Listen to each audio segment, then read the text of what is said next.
The next step after the Vril flying saucers was the hbU series of craft. By 1939 the SS had produced the RFC-5, which it called the hbU-1. In August 1939, the machine made its maiden flight, and proved its viability. The early hbU-1 craft, of which 2 prototypes were constructed, were 25 meters in diameter, had a crew of 8, and could achieve the incredible initial velocity of 4,800 kilometers, but at low altitude. Further enhancement enabled the machine to reach 17,000 kilometers. Flight endurance was 18 hours.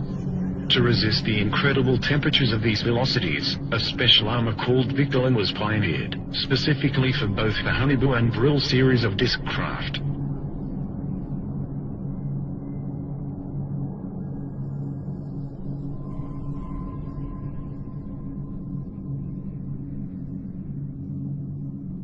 The hbU-1 had a double hull of Victolan. The early models also attempted to test out a rather large experimental gun installation, the twin 60mm KSK strong ray cannon. It has been suggested that the ray from this weapon made it a laser, but it was not. It could transmit a powerful energy burst suitable to pierce up to 4 in of enemy armor.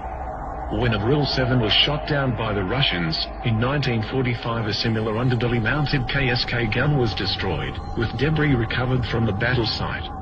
The heavy gun installation, however, badly destabilized the disc, and in subsequent hbU models lighter MG and MK cannon was supposedly installed. The hbU-1 first flew in 1939 and both prototypes made 52 test flights.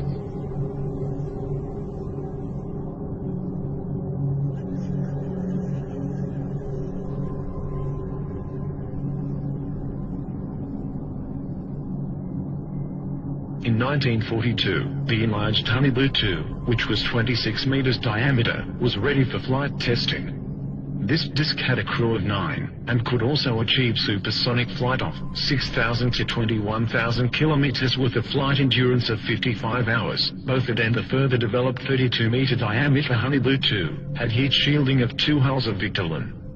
The craft were constructed and tested between 1943 to 44. The craft made 106 test flights. By the end of 1940, the hbU-2 had entered service as a reconnaissance aircraft, and there is certainly photographic evidence to support this. For example, one was caught on camera near Antarctica in 1940. The design of the hbU-2 should be noted for future reference. Whatever their exact nature, it appears confirmed that a range of alternative design aircraft were by now on the drawing board, or hovering above the ground. Some of these designs proved worked, and successes were being reported. On 17 April 1945,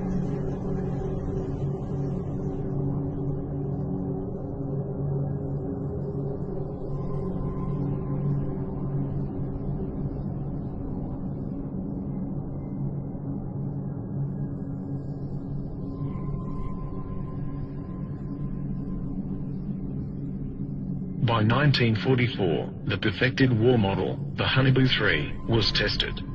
2 prototypes were built. These massive machines, several stories tall, were crewed by 20 men. They were also capable of hypersonic speed beyond 21,000 kilometers. The SS had intended further plans for a 120-meter diameter hbU-4 were in the works, but no such craft is known to have been constructed before the end of the war.